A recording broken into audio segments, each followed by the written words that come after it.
जय हिंद दोस्तों। आज हमारा टॉपिक शुरू करते हैं हम चित्रकला को लेकर आरबीएससी के महत्वपूर्ण एमसीक्यूज। पहला प्रश्न दोस्तों हमारा, राजस्थान चित्रकला का सबसे पहला वैज्ञानिक विभाजन किसने किया दोस्तों? ऑप्शन हो जाएगा आपका ए बी सी डी, बताए दोस्तों कौन हो जाएगा ऑप्शन? उत्तर हो जाएगा दोस्तों आपका ऑप्शन ए, आनंद कुमार ने पहला वैज्ञानिक विभाजन किया। साथियों, आनंद कुमार स्वामी ने अपनी किस पुस्तक में राजस्थानी चित्रकला का वर्गीकरण किया दोस्तों? बताए साथियों कौन सी पुस्तक थी वो? उत्तर हो जाएगा option A, Rajput paintings. Rajasthan चित्रकला की जन्मभूमि किसे माना जाता है? राजस्थान की चित्रकला है दोस्तों, उसकी जन्मभूमि जो उसका उत्सर्जन स्थल है वो माना जाता है मेदपाट को, जिसको वर्तमान में मेवाड़ क्षेत्र में कहते हैं दोस्तों। मेवाड़ शैली का चित्रित ग्रंथ जो कि 1260 में चित्रित हुआ था, श्रावक प्रतिक्रमण सूत्र चूर्णी, ये ग्रंथ दोस्तों किसके शासन काल में चित्रित हुआ था? बताया साथियों, उत्तर हो जाएगा आपको ऑप्शन बी, तेज सिंह के काल में।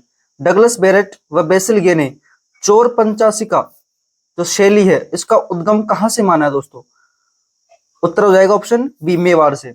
मेवाड़ शैली किससे प्रभावित मानी जाती है? ए बी सी डी, बताए साथियों, हो जाएगा उत्तर आपका अजंता चित्र शैली से।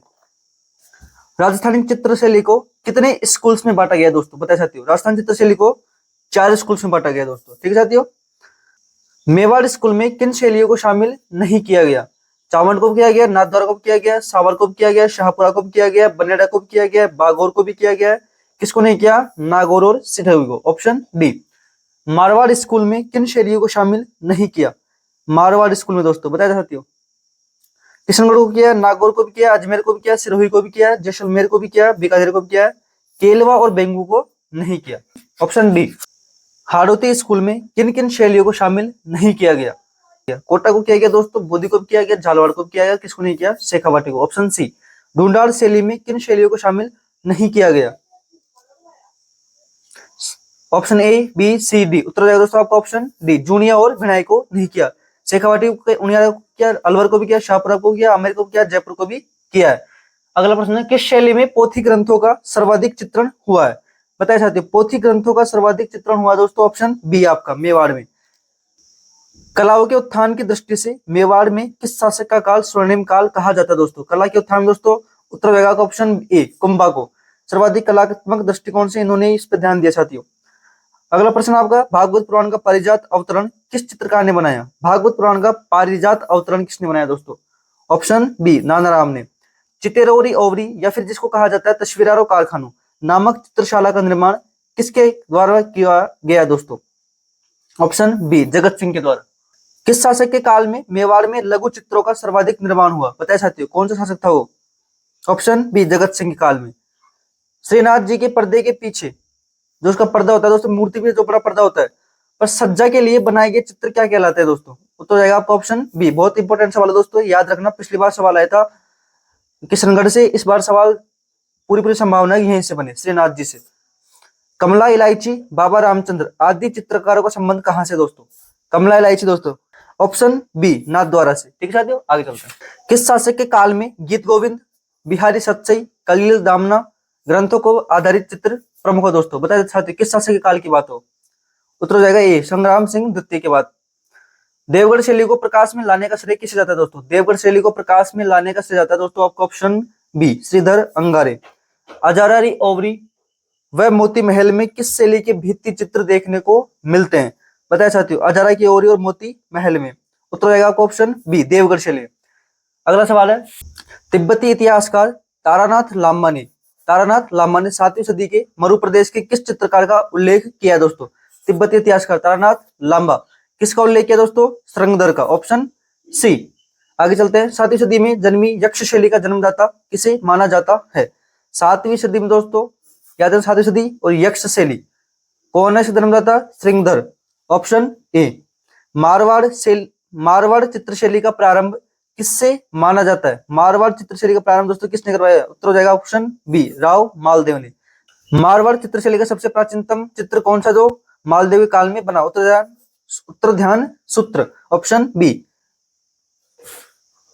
भित्ति चित्रण स्थान जिसका संबंध मारवाड़ शैली से, वो स्थान जो भित्ति चित्रण के लिए प्रसिद्ध है तथा मारवाड़ में स्थित है, वह दोस्तों चोखेलाव महल।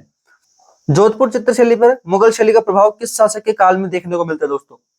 उत्तर हो जाएगा वो ऑप्शन, क्योंकि जसवंत सिंह के काल में मुगल शैली का बहुत प्रभाव देखने को मिला। मारवाड़ शैली में किसकी प्रधानता मिलती है?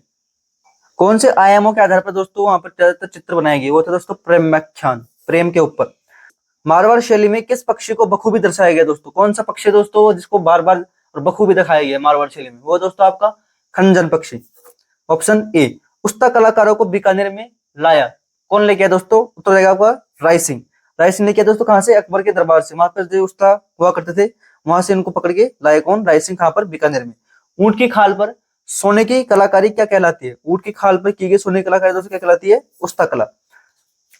किसके काल में उस्ता कला चरमोत्कर्ष पर पहुंच गई दोस्तों? बता सकते हो किसके काल में उस्ता कला अपने चरमोत्कर्ष पर थी? वो था दोस्तों अनूप सिंह। अली रजा हसन हामिद रुकनुद्दीन कहाँ के चित्रकार थे? उत्तर है दोस्तों आपका ऑप्शन ए, बीकानेर के चित्रकार थे। ठीक है, आगे चलते हैं। किशनगढ़ शैली का स्वर्णिम काल किस शासक का काल माना जाता है दोस्तों? किशनगढ़ शैली का स्वर्णिम काल बहुत इंपॉर्टेंट है दोस्तों, सावंत सिंह, जिसको क्या बोलते हैं? इसको नागरीदास भी कहते हैं।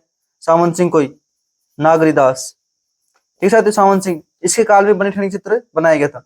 बनी ठनी चित्र किस चित्रकार के द्वारा बनाया गया? वो तो दोस्तों मोरध्वज निहाल चंद, इसका नाम है मोरध्वज निहाल चंद। एरिक डिक्सन ने बनी ठनी की तुलना किससे की? साथियों एरिक डिक्सन जो कि विदेशी इतिहासकार था, उसने किससे तुलना की इसकी? मोनालिसा ने। दोस्तों किशनगढ़ ही सबसे इंपॉर्टेंट है, मान लो आप, क्योंकि चित्रकला संबंधित एक सवाल आएगा जिसमें से वो कोशिश करते हैं कि मोटे मोटे तौर पर जो ऊपरी तौर पर है वहीं से पूछा जाए। पिछली बार भी किशनगढ़ से ही पूछा था, तो इस बार मुझे उम्मीद है किशनगढ़ या फिर नाथद्वारा से पिछवाई का पूछ सकते हैं। किस शासक के काल में बनी ठनी का चित्रण हुआ दोस्तों? कौन शासक था वो? नागरीदास, जिसे क्या बोलते हैं? इसका एक नाम है सावंत सिंह भी बोलते हैं, जिसको नागरीदास भी बोलते हैं। आगे चलते हैं। बनी ठनी पर डाक टिकट कब जारी किया गया दोस्तों? बताए साथियों। उत्तर हो जाएगा ऑप्शन बी, 1973 में। अगला सवाल है, मूमल किस शैली का प्रमुख चित्र दोस्तों? बताए साथियों मूमल किस चित्र शैली का संबंधित है? ये हो जाएगा जैसलमेर से। प्रमुख महिला चित्रकार हुस्ना साहिबा और अल्लाह बख्श कहां से हैं दोस्तों? हुस्ना साहिबा और अल्लाह बख्श ये दोस्तों कहां से बताया आप? ऑप्शन बी, अजमेर से संबंधित है।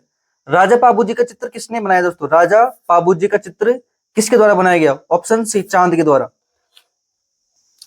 वृद्धावस्था के चित्रों का प्रधानता किस शैली में देखने को मिलती है दोस्तों? वृद्धावस्था की प्रधानता, उत्तर रहेगा ऑप्शन ए, नागौर शैली में। भित्ति चित्रों के लिए प्रसिद्ध बूंदी का रंग महल किसने बनवाया दोस्तों? बताए साथियों रंग महल जो कि बूंदी का है, भित्ति चित्रों के लिए प्रसिद्ध है, किसके द्वारा बनाया गया साथियों? उत्तर रहेगा आपको ऑप्शन सी, राव छत्रसाल के द्वारा। बूंदी में चित्रशाला का निर्माण किसने कराया दोस्तों? चित्रशाला का निर्माण दोस्तों बूंदी में कराया था उमेद सिंह ने, ऑप्शन बी हो जाएगा आपको। महिलाओं द्वारा शिकार किस शैली की पहचान है दोस्तों? महिलाओं को शिकार करते हुए किस शैली में दिखाया गया है? वो जाएगा को उत्तर दोस्तों ऑप्शन बी, कोटा की शैली में। कोटा चित्र शैली का स्वतंत्र अस्तित्व स्थापित करने का श्रेय किसे जाता है दोस्तों? कोटा शैली में स्वतंत्र अस्तित्व किसने स्थापित किया? उत्तर हो जाएगा ऑप्शन ए, महाराव राम सिंह ने।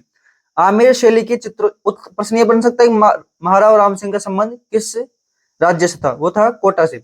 आमेर शैली के चित्रों का आरंभिक ग्रंथ कौन सा दोस्तों? हो जाएगा यशोधरा चरित्रम, ऑप्शन ए। आगे चलते हैं। आलागीला, आराइश तथा मोराकशी, मोराकशी, आराइश और आलागीला पद्धति किस शैली से भित्ति चित्रण की पद्धतियां, किस शैली से संबंधित दोस्तों भित्ति चित्रण की पद्धतियां कौन कौन सी? आलागीला, आराइश, मोराकशी ये संबंधित है ऑप्शन ए, जोधपुर से, सॉरी जयपुर से। अगला सवाल दोस्तों, साहिबराम द्वारा निर्मित आदमकद जो कि पोर्ट्रेट चित्र होता है वो संबंध किससे दोस्तों? साहिबराम का संबंध दोस्तों किससे, जिसने पोर्ट्रेट बनाया था, आदमकद बनाए थे? उत्तर हो जाएगा दोस्तों आपका ऑप्शन ए, जयपुर से संबंधित है। कला विकास हेतु Maharaja school arts and craft, Maharaja school arts and craft जिसे अब Rajasthan school art of craft से भी जाना जाता है, इसका निर्माण कराया दोस्तों किसने? ऑप्शन ए, सवाई राम सिंह ने। शिव कुमार व डालूराम किस शैली के चित्रकार थे दोस्तों? शिव कुमार व डालूराम किस शैली के चित्रकार थे? उत्तर हो जाएगा बी, अलवर शैली से। प्रसिद्ध चित्र गुलिस्ता किसने तैयार करवाया दोस्तों? प्रसिद्ध चित्र गुलिस्ता किसने तैयार करवाया बताएं? प्रसिद्ध चित्र गुलिस्ता दोस्तों किसने तैयार करवाया? उत्तर हो जाएगा दोस्तों आपका ऑप्शन ए, विनय सिंह के द्वारा। अलवर के राजा थे दोस्तों विनय सिंह। भित्ति चित्रों के कारण किसे ओपन आर्ट गैलरी कहा गया दोस्तों? किसे कहा गया? शेखावाटी को। ठीक है, आगे चलते हैं। कौन सी लोक कला का प्रदर्शन दशहरे से पूर्व श्राद्ध पक्ष में किया जाता है दोस्तों। कौन सी लोक कला वो हो जाएगी आपकी सांझी। 15 दिन तक चलता है दोस्तों, 15 दिन तक लगातार। कुंवारी कन्याओं द्वारा सांझी को किसका रूप मानकर पूजा जाता है दोस्तों, वो जाएगा आपका पार्वती के लिए।